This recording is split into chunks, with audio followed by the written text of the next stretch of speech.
Mhm.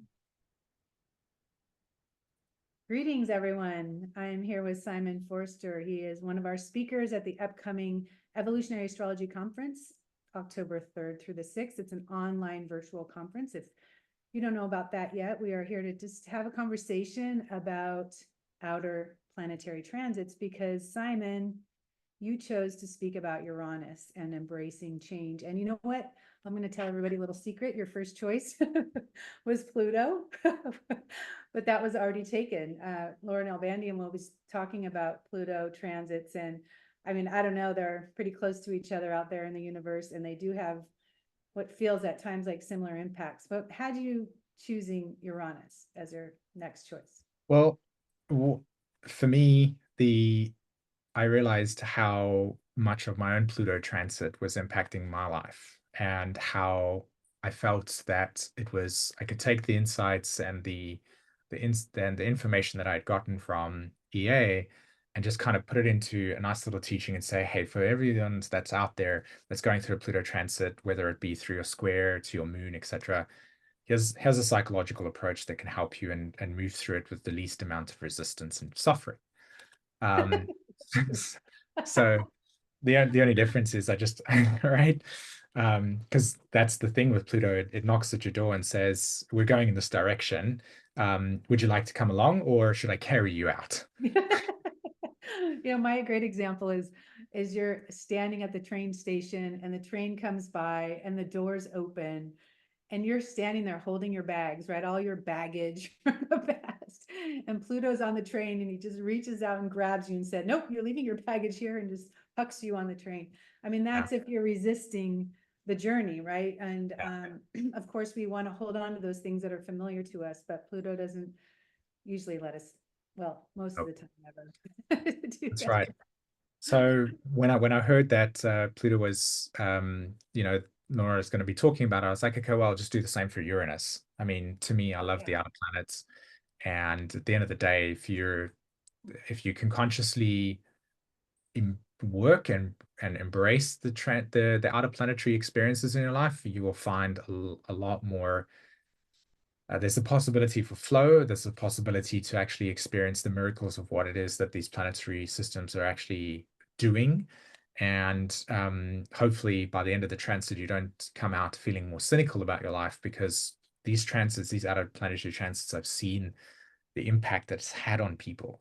And there is no guarantee that these outer planetary transits, like Neptune, Uranus, and Pluto, will leave you without any like grief and sadness and loss and things that have caused havoc. So a deep part of my mission is to try to convey a way to orientate towards your natal Uranus and say, okay, through transit, this is what's coming up for you, or this is how you could see it this way, and have an empowering perspective and try to work with Uranus in this case, right? Yeah. I mean, when I think about the Pluto and Uranus, the differentiation, at least in my experience, is that the Pluto transit, you're in it. Like, you're in the wave. You're riding this thing. You're hoping you can stay on the board all the way to its fruition. Uranus can be so cold and jarring and unexpected. So it's usually the earthquake events, and the Pluto transit, at least from my experience, and I've lived through many at this point, deep transits of Pluto, it's you're it's uncomfortable the whole time you're in it because you are peeling away those layers of the conditioning, perceived security, whatever it might be, and you're having to just surrender to that elimination of perceived protection, where Yes. Uranus is just that shock. And so um, I wanted to ask you, as we were talking about gathering today, what what are the most influential transits, or maybe one in your life that is so profound that, in hindsight, when we look back at what we might have been through, and we're free of the intensity of that transit, and we Yeah. can look at it objectively and understand why our soul called it in, then we can uh, really, well, understand why it had to happen, even if if it Sure. was something really brutal. Like, why did I have to have that wake up call? Why did I have to have that Zen blow? what was it for you? I mean, it doesn't have to be Uranus, because all the outer planets are really, they're really Yeah. big in their influence. So what's the big one for you? Well, it's difficult for me to put the top three lists because all three of these outer planets have had such a significant impact in my life over the last 10, 11 years. That, when I had my Uranus transit. So I would say that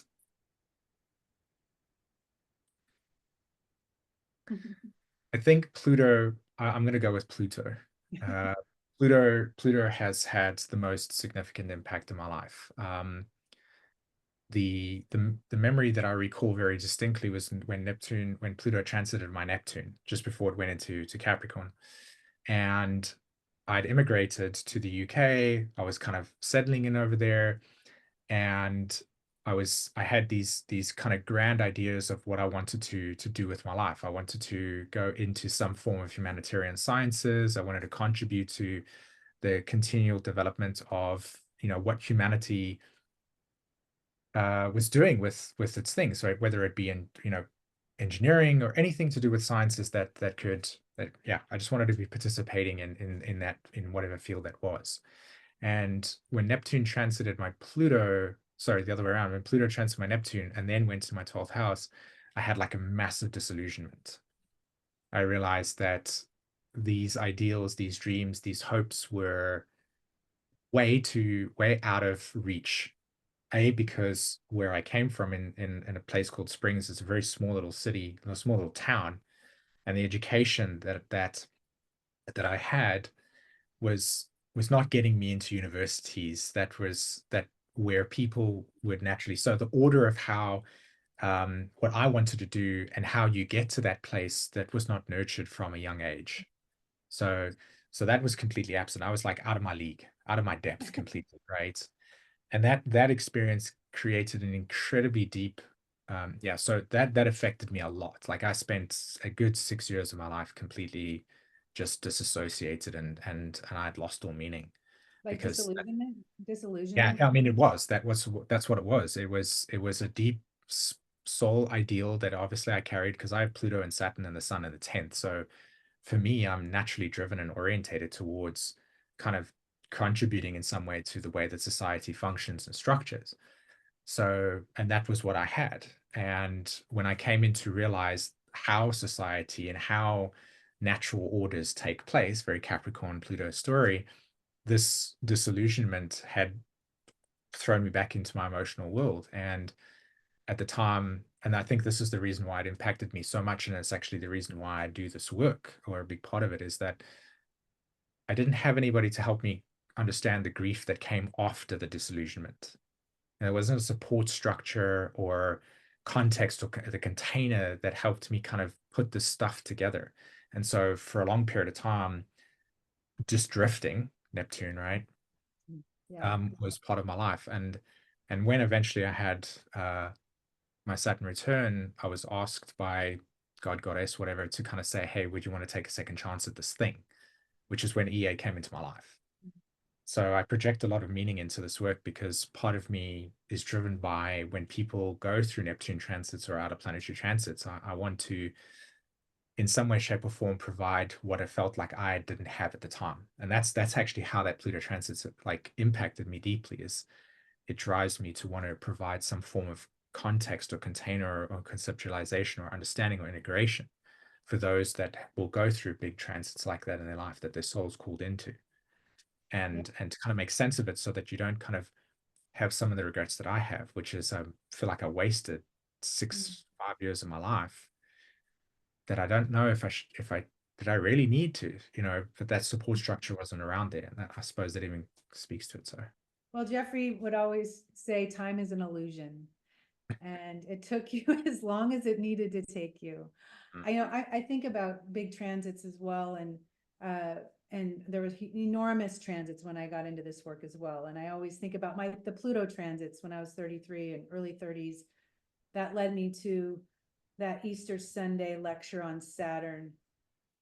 Jeffrey Wolf Green was teaching And that was the first moment I heard him say good morning and follow with a talk on Saturn, which I have Saturn squaring the nodes. And so that was not a coincidence. And I was thinking that there were years leading up to that point that I was really suffering like you were, lost. And is this all there is?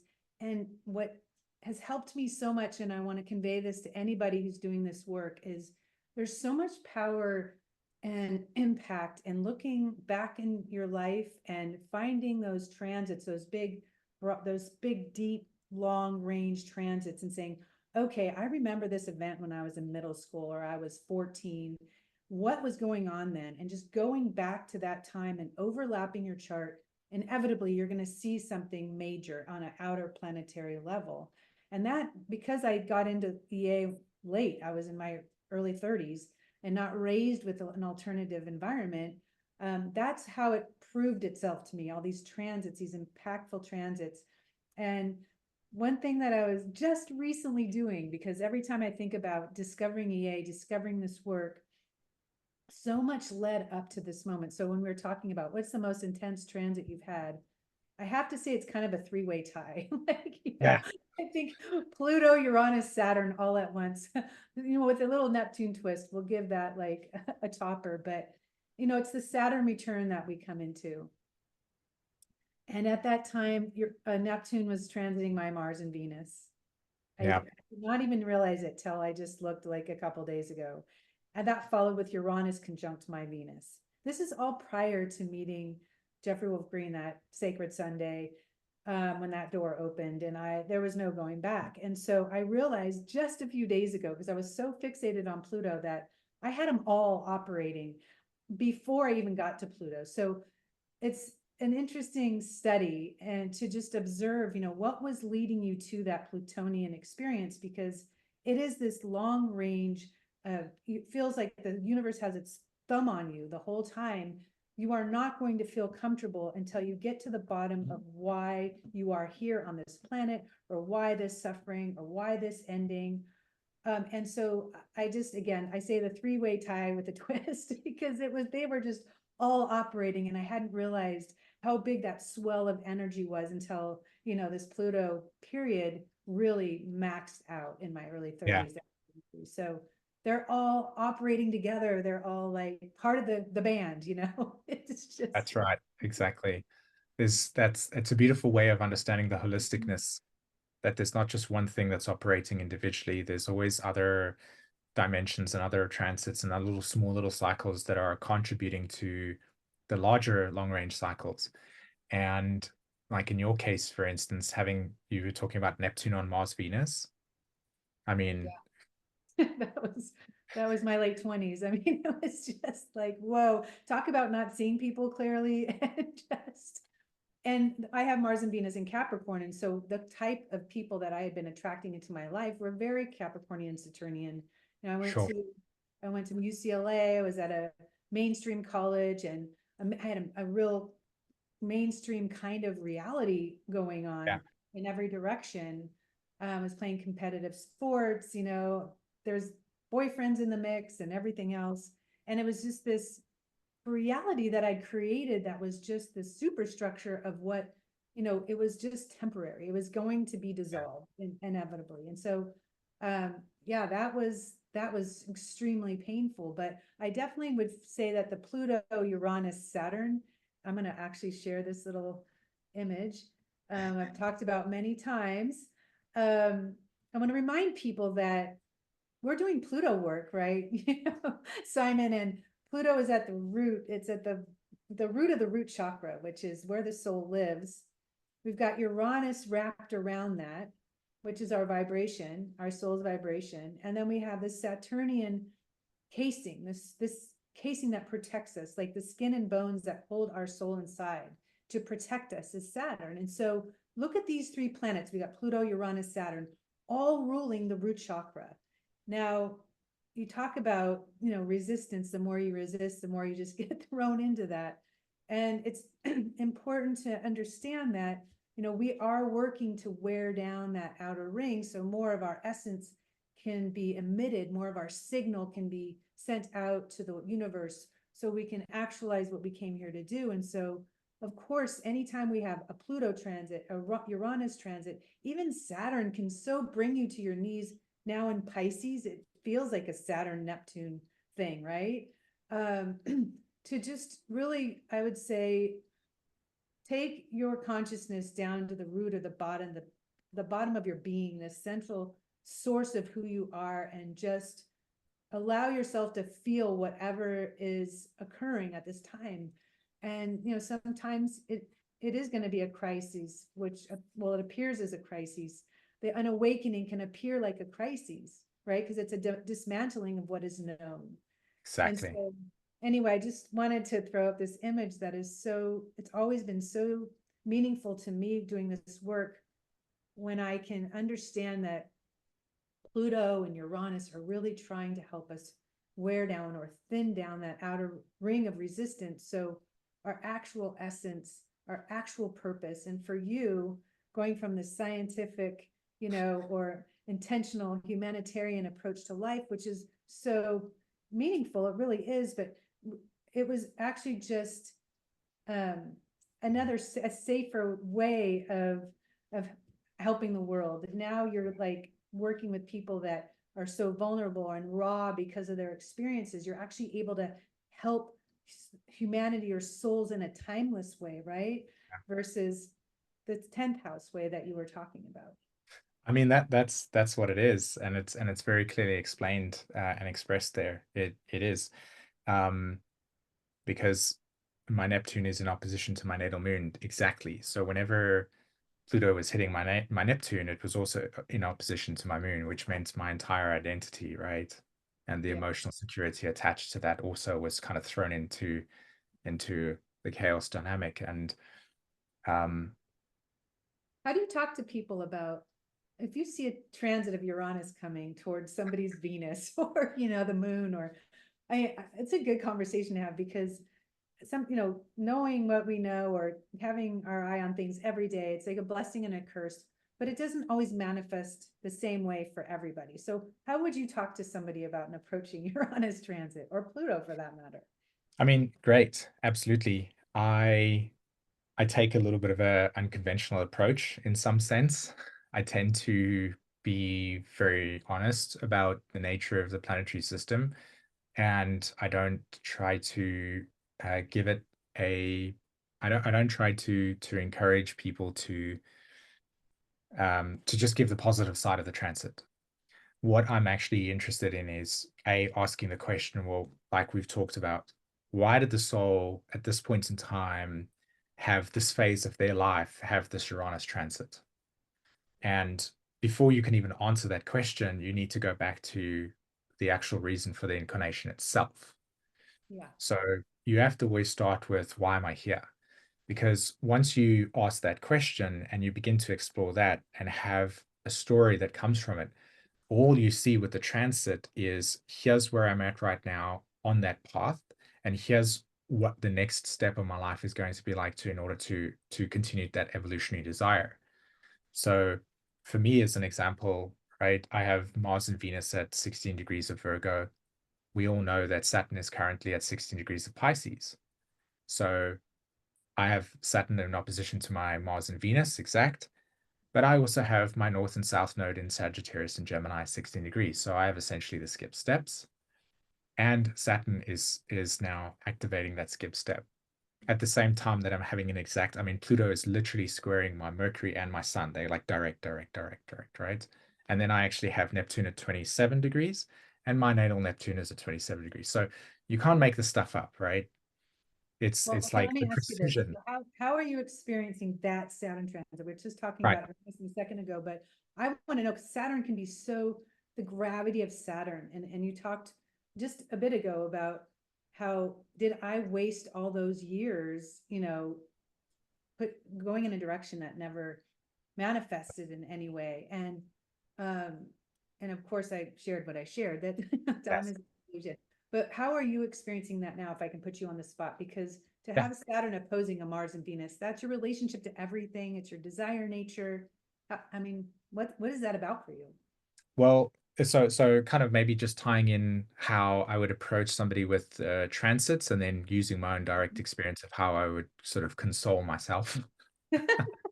Counsel yourself, console, for sure, It's right? the only thing that I feel is possible. Because I can't say, oh, these transits suck and they need to disappear, right? So that's what I meant when I You said can I have say an unconventional that. approach. I'm like, look, your Pluto transit's coming up.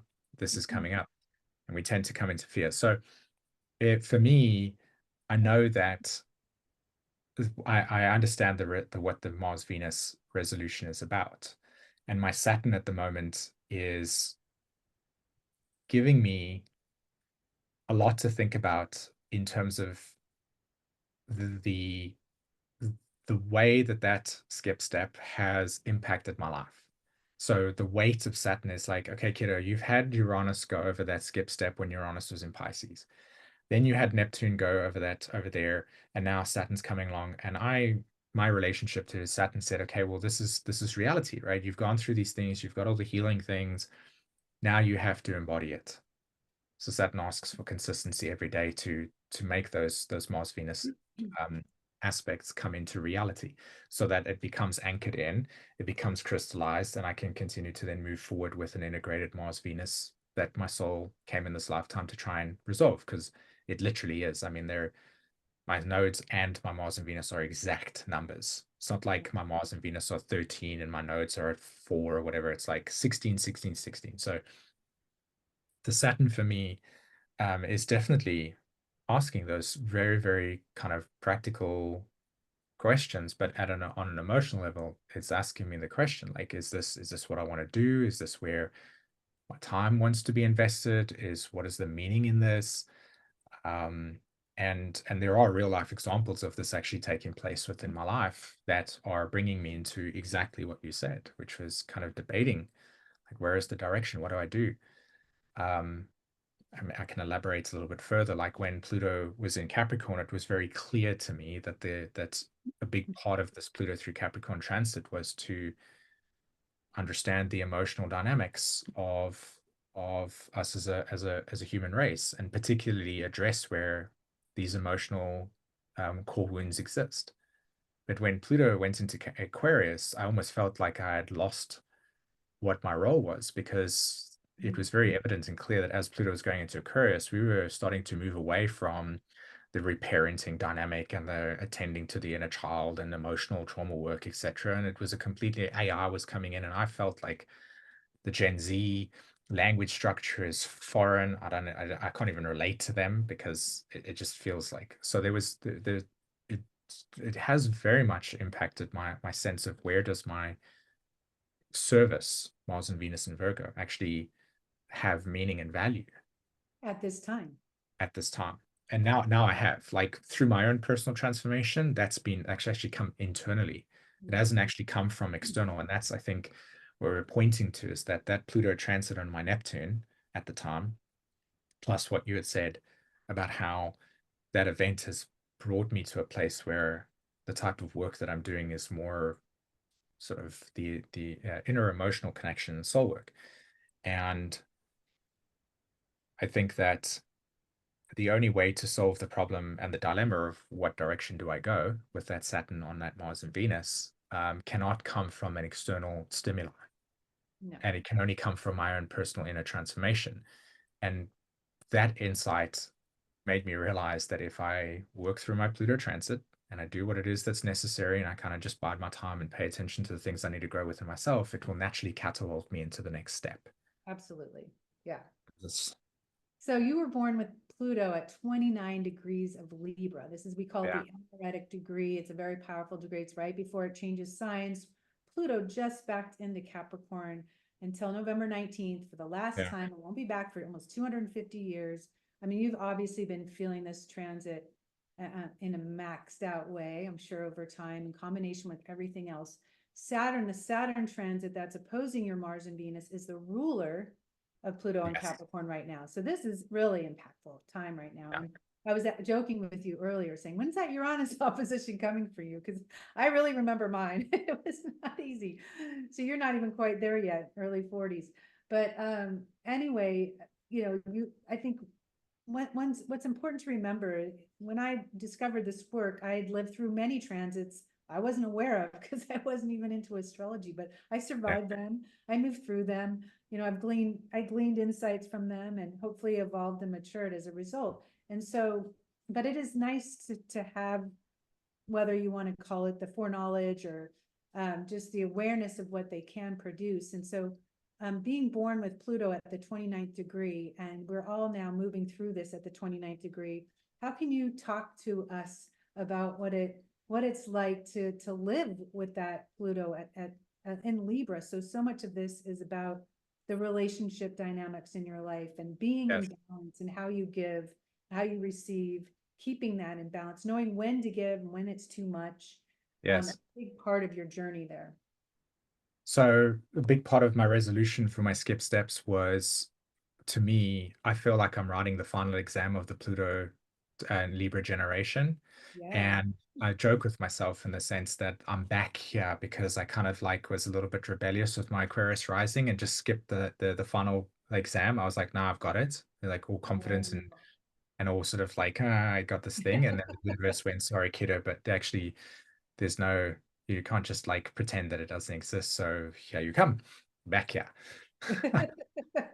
So I've had to be very patient with Pluto transiting my 12th house, where a lot of my dreams and desires, and this is, I think, as I'm speaking to you, I'm actually finding the clarity. I can feel it emotionally.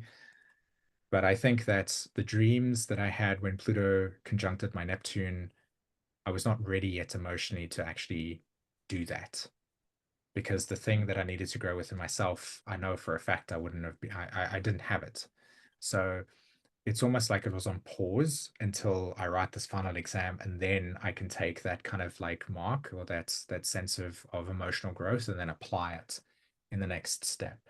Yeah, And you that's need what I'm ready. the foundation. You need the foundation after Yeah, that dissolution. exactly, exactly. So, and that's been something that I've come to really respect and understand. That actually a big part of it was, hey kiddo, you're not ready yet. And I've had experiences in my life where the early parts of my life were very much like given responsibility, achieve things, and then like it just gets taken away. And I realized a big part of it was because I wasn't ready yet.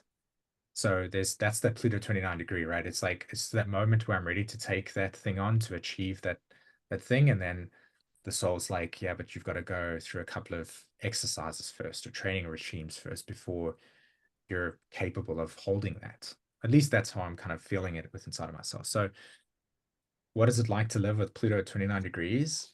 Um, I think the first thing that sticks out for me straight away is at a collective level, is that it's very evident and clear to me that from that moment onwards, like 29 degrees or like 1984 onwards, human beings, like most of those kids that are born, like those adults that are born right 84, 85, 86, 87, they're like 36, 37, 35, and most of them are more aware of their individual needs in relationships than say the generation of us beforehand, primarily because there's been a very clear switch between what is actually balanced and what is not in a relationship.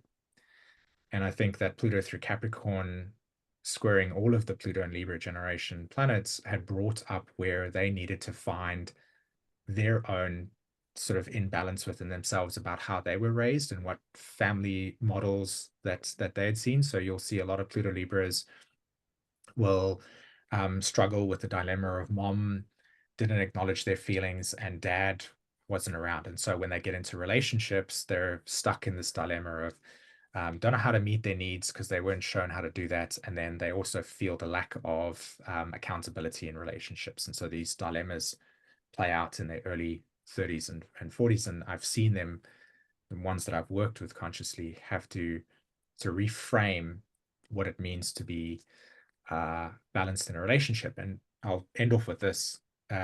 Jeffrey said that the Pluto and Libra generation needed to do their Aries polarity, which was to come in to discover themselves and be okay with being alone. And a lot of Pluto Libras have come to realize that part of their healing was not like denying their needs and their individuality. So that's what I've seen. And Yeah, then also I was just going to add that he would also say that not caring what people think about what you're doing, like not people caring or not care what people do with your new choices, because people Yeah, want you to do what you've done. And so the trigger always for that Libra archetype is, what are people going to think? How will they feel about it if I go in this direction or make this choice? There's so much pressure within the soul to not, I don't want to say not care. Of course, we care about the people we love, but to care more about yourself, knowing that this is where you need to go, and then everything else will work 100% out. correct. And I've seen that narrative play over. So a big part of my resolution is skip steps, because I grew up in an environment where those dynamics were completely absent, right? Hence the skip steps. So a big part of my own personal work is having to kind of come into that more grounded emotional understanding of what is fair and what is not fair, and what are my needs, and can I say this, and can I express them and not feel complete shame and guilt because I'm allowed to have needs, etc. So that's been what I've witnessed for the last sort of since Pluto's went in Capricorn. But now it's my turn to have to embody it, right? Yeah. Everybody's written the exams and passed, and I'm like, Okay, I have a funny question. I have this repeating theme. I think a lot of people have it, but I haven't had it in a while, thank God. But this dream of missing the final exam in college, like literally showing up half dressed, or like oversleeping, and it just followed me into my 40s even. Like, why am I still having this dream? Not yeah, getting somewhere on time, yeah, not making it for the final exam, maybe studying all night. I have no idea what that's about, but I know a lot of people have this kind of dream. Like, what do you think what is that about? That's so Neptunian. How do you interpret that one? I don't know. there's definitely a Neptune element to that process as well. And there's definitely a Capricorn, like an emotional response, like a Capricorn emotional response, like the commitment and the expectation and meeting that and the responsibility behind it. That's definitely there. It's interesting to me that you share that, because the last 2 years of my school, I was busy sharing that with my partner yesterday or the day before, that one of my concerns with my children is that I really want to make sure that when they're at school, they can have the attention of the parent, to make sure that when they go to school and they've, say, had homework, etc., that they feel that they can go there and the teacher's not going to get upset with them because they haven't done it. Hmm. And I realized through my own Pluto square that, or these transits, that a big part of that drive for me is because I felt like going to school and not having that structure gave me a lot of anxiety, because I didn't want to get in trouble from the teachers. And the last 2 years of school, right? The last 2 years of school, I mean, this is not who I am, but at the time when Pluto was transiting my South Node, there was a lot of emotional displacement in the family structure. So I was very distracted. And the last 2 years of school, like I mean, I have like fears of coming to that final exam and my books are empty because I didn't attend the classes. Yeah, notebooks are empty. Right. And so like, oh, what do I learn from? And I felt it the other day where I was like I'm not prepared enough. I'm not ready enough. Right. It's not, and I think that might be even part of that Pluto square. It's like, oh, I'm not ready to do this final exam. Like I missed out.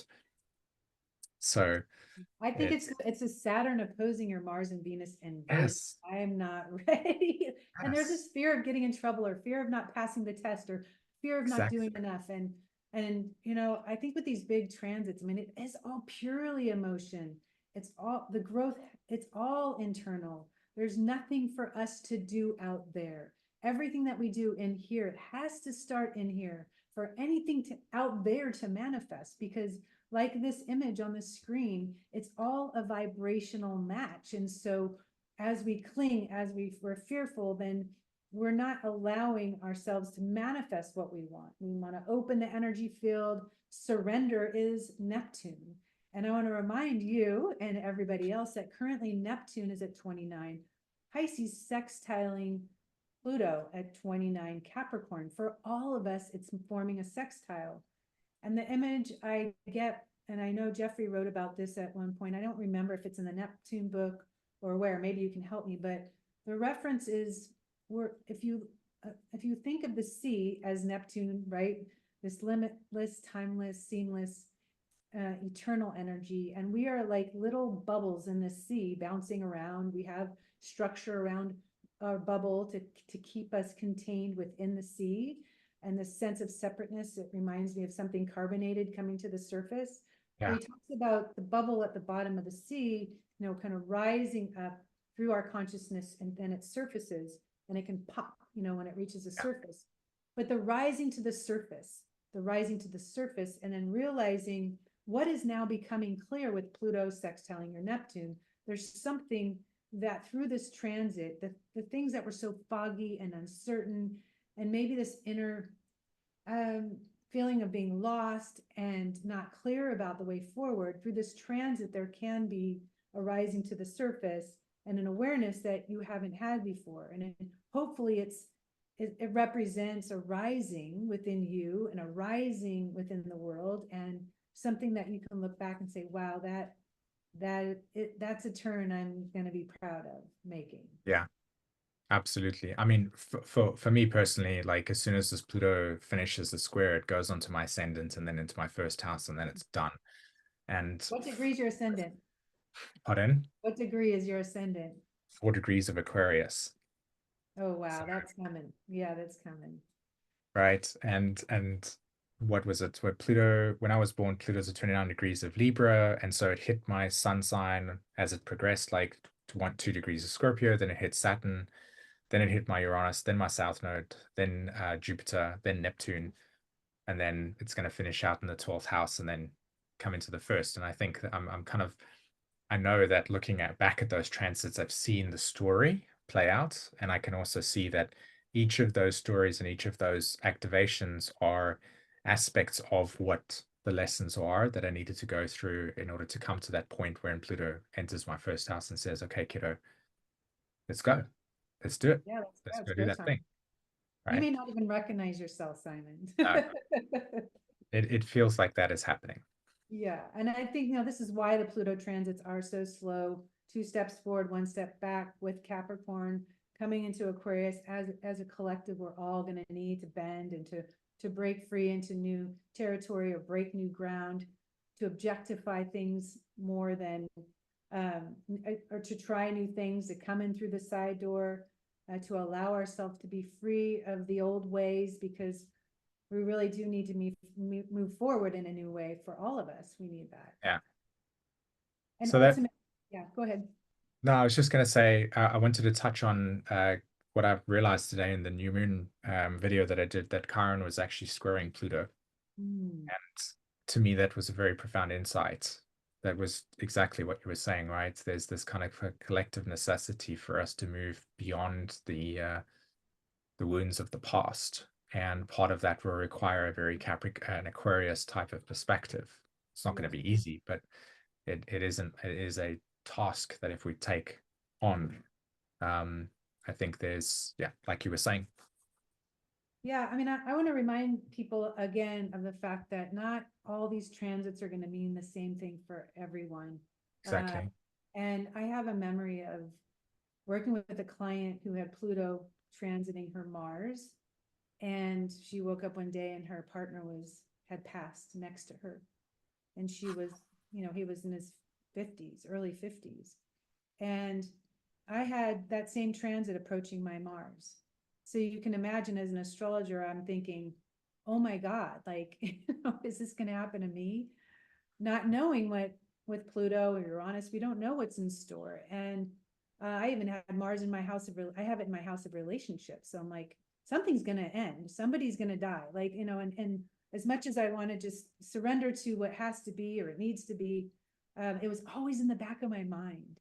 And guess what? Nobody died during my Yeah. transit Pluto over my Mars, and Mars rules my moon in Aries. So I'm thinking my family, I'm like just Sure. completely, and it was such a lesson, Simon, because yes, I did feel like I was use this expression, dying a little more every day. The old Yeah. dying, like I'm happy when the old dies away, when I don't attach to outcomes, I just attach to the truth of what's best in the situation. It is so freeing to not attach, which is, a Venus thing. In the 7th house, as I mentioned, this Mars is sitting. So I think it did help me, even though it haunted me at the same time. It helped me to say, wow, this happened for this soul and so tragic. But it may not happen for me. I hope it doesn't happen for me. I hope that's not my path, but I have to just trust that whatever trust Pluto, we have to trust that our soul is just creating it all and calling it all in. So that was a really powerful teaching for me. So when I'm helping other clients, I can say, hey, yeah, things are going to end and you're going to be celebrating a lot of the things that do.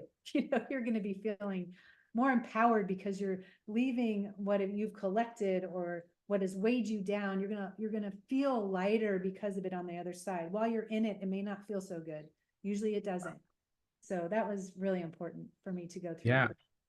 Yeah. And I think what's so powerful about your message and what you're saying there to highlight is that, and it's kind of almost a Uranians thing as well, is that the Mars on a piece of paper with Pluto approaching it, right, is exactly that. It's just Mars approaching Pluto. The actual reality of it is that you, the person, has an individual story and emotional journey that is connected to that. Those symbols are simply just mirroring back to you a set of archetypes that will play out. But that doesn't necessarily mean that that's your story, right? That the soul itself has its own journey. And for that lady, she might have lots of Scorpio planets, or that this might be a memory recall from prior life dynamics, like, and so there's Uranus tends to kind of speak to, well, it speaks to, as you've got here in this image, right? There's an individual memory field that is wrapped around the soul, and there's just because a transit's coming up doesn't mean that, like you said earlier, and right now, it doesn't mean that that's what's going to happen to you, because you have a different story. You've come here to resolve different things. You have different desires. So it having somebody pass away next to you has nothing to do with your desire nature, because that's not the journey you're on. And it's a very important perspective to have when we're looking at our charts, that the two-dimensional picture, or when we're looking at it from like when we're thinking about our charts, the attention should be on what is the story that is alive within me, and how does this chart kind of open me up to even understanding it more, right? Yeah, so Uranus just went retrograde, right? Just Yes. stationed retrograde in Taurus, which is about survival and what holds meaning and value to all of us. So I just like to touch upon this before, we finish our time together with Uranus retrograde for all of us collectively. If you have it natally, Uranus retrograde, there can be tripwires that you move through that activate past life memories, because Uranus connects to the long-term memories that are held in the subconscious, or held in the cells of our being. Every memory that we have from every lifetime is held and contained Saturn, contained here within our vibration, our nervous system, all of it. And so the tripwire can be something so subtle, so simple. You could see something on the news, you could have an experience out in the world, and it can literally trigger the past, lifetimes ago kind of past. The nervous system can get ramped up. We can feel panic, anxiety. It's so important to understand when these things happen that this will not happen in this lifetime. This is triggering something really old. And we have to re-enter the fracture. Jeffrey taught, often we have to re-enter the fracture in order to heal it. And so we have to be thrown back into the experience on a physical, physiological, emotional level in order to move through it. Because with Uranus, the tendency is to want to freeze and to hold our breath until it's over. We have to exhale. We have to breathe through it. We have to melt into it. We have to become it. We have to allow ourselves to reconnect all the circuits within ourselves that created the short circuiting to begin with. So, I think even if you don't have Uranus retrograde natally, through this transit, we will be observing it collectively. Do you have it retrograde natally? I don't know. Okay, I don't either. But any client that I talk to who has Uranus retrograde natally, we spend time here. We spend time. What house is it in? What aspects is it making? What are you afraid of? What is your biggest fear? And then talking about that and letting them sit in that fear and holding their hand through it if need be, I think is important. How do you see this Uranus retrograde transit for us all for months now to come? part of the way that I see Uranus and Taurus particularly is that Uranus clearly wants to open up dialogues, conversations, our energy field to explore where our survival mechanisms of the past have become redundant and outdated.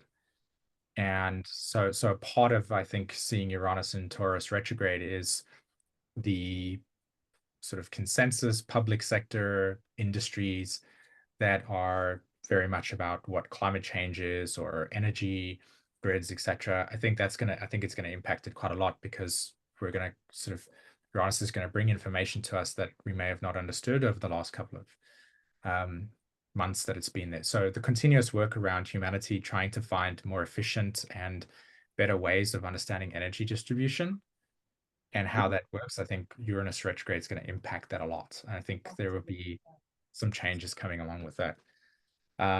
Internally for people, two things. I pay a lot of attention to the Pluto Scorpio generation, primarily because their Pluto is in Scorpio and Uranus has been making an opposition to that. And I very much remember my Uranus transit my Pluto. So I see Uranus in opposition to this generation with their Plutos at 27, 26, and 28 degrees, what's happening within the life. And what's shown up for me is that the very thing that I've gone through with my Pluto at 29 degree Libra, well, the Pluto and Scorpio generation are having that late degrees, they're having their sort of like mastery lessons as well. And very much of it has to do with humanity moving closer to the recognition of the body. So you'll see a lot more people are prioritizing their health, prioritizing their physique in a way that's more stronger. We are the information that is available in terms of how to eat, how the body operates when we're eating at certain times, what happens when we have sleep. It's just very, very present wherever. And I think that Uranus is giving humanity an opportunity to understand that longevity is not something that is now, if you get to 40, your life's over. You see a lot of people. I mean, I saw somebody at the age of like 75, like doing handstands and planks, and she was as strong as anything. And it's like there are the only limitations that we have around our body strength and our capacity to be healthy and live more conscious lives from 50 onwards is those were limitations. And I've watched 60-year-olds go from sitting on the floor with their butt to putting themselves standing up just using their legs because they've realized that just because you're older doesn't mean that you can't strengthen your legs. And now it's like, so it's shattering a lot of myths around how we as human beings have understand age.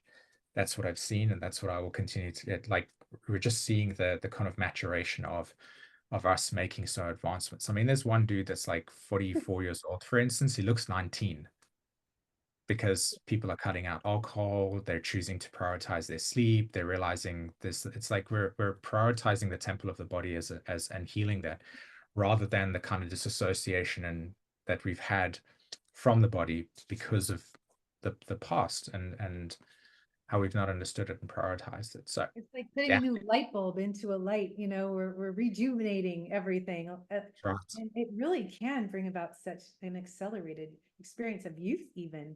Yes. Aging in reverse, we talk about with even the Capricorn archetype with Pluto retrograde in Capricorn. But So yeah, I love that. I mean, you can extend the life. A lot of people are living longer. They're learning how to do things naturally that allow for that. And it's important too to remember that every planetary transit, even when it's in stress, there's a light and a shadow to the experience. It's not going to always be all bad, and it's never all good. We know that.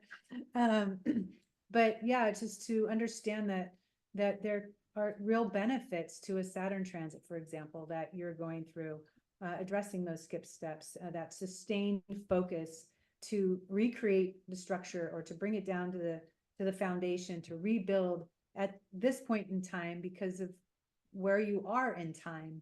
And the things yes. that held meaning and value to us years ago aren't going to mean the same thing today. With Uranus retrograde and Taurus, we have new things that allow us to be excited about our path and to Yes. feel good about who we are as souls on this journey to collect with other people, not collect, to connect with other people of like mind, and to share the things that mean the most to us. So, well, a lot of us really, when we see the big daddies coming, these big transits, we can all hold our breath a little and wonder. But it's important to also, you know, keep the blinds, the windows, the doors open to invite in the maximum benefit, the awakening, the empowerment, the sense of maturation because of what you've been through. All these things are important, and ultimately to elevate our consciousness so we can see the bigger view with a greater sense of awareness and understanding. That is why we are. Exactly. I mean, that is literally the epitome of the outer planets, right? Yeah, sometimes it's hard to remember those things, but ultimately, I know you can speak for this too, Simon, that on the other side of the transit is really when you feel what it has done to you within yourself. You know, you can feel it. It's palpable at that point on the other side. And even when you're not even free from it, but you're in a waning aspect, we call it, right? It's not waxing anymore through transit, it's waning. And then we're like, wow, rear view mirror, I can see it now. Yeah. So thank you so much for joining me today. I want to stop this share and also just bring us to the website. Simon's going to be joining us talking about the Uranus transits. And we have many wonderful lectures. David Green's going to be talking about why we choose our family. That is a very powerful lecture. I already know what that's going to be about, looking at past life dynamics. Planet sign house synthesis with Bradley, Steve Wolfson, involution prior to evolution. That is so Plutonian. There you are, Simon. And of course, Laura doing a Pluto transit facing our shadow. Super excited about Timothy Halloran joining us, a new speaker to our conference about the 12th house and all that brings. Cassandra with Jordan Smith, big topic right now with a lot of my clients, recovering our voice. Evolutionary astrology and sexual healing with Jason Hawley. I'm doing a Mars lecture and how our desires evolve through time and lead us into our evolutionary journey. Ari with Venus, tending to the inner garden of the soul. We've got this health crisis talk with Beth Strzelecki. Super excited, a new speaker at our conference. And we all know this, right? When we go through something health-related and how it can be a catalyst for our healing. What is it on a physical level that is telling us we need to pay attention somewhere? All disease is rooted in emotional unrest, and she's a master with this material. Karma yoga with Rav, and of course Rose Marcus doing a progress chart talk. I'm super excited about that. And Kim Marie is going to discuss the election in the U.S. So much going on here in this country. Simon, That's you were right. far away. And then of course Patricia Walsh doing unveiling the psyche and looking more into this karma trauma journey through time topic that we're just living in on a repeated basis, all of us evolving together on the planet. So thank you for just sharing a space with me. It's been a while, Simon. We used to teach together looking at Saturn through the houses and signs. Do you remember that? I do. And here we are talking while Saturn's opposing your Mars and Venus in Virgo. And it's opposing my Pluto Virgo. So we have that's right. And I do feel we're all at a transition point, and Saturn asks us, how do you want to spend your time now moving forward? Yeah. How do you want to spend your time today? Well, we hope that you're all going to spend your time at our conference, October 26th. Exactly. Come together as a community. So I look forward to that, and I look forward to your lecture at that time, Simon. Thank you for the work you're doing, and just really being true to it. I love it, and we'll see you in October. Yes, indeed. Amazing. Thanks very much. Okay. Namaste. Until next time.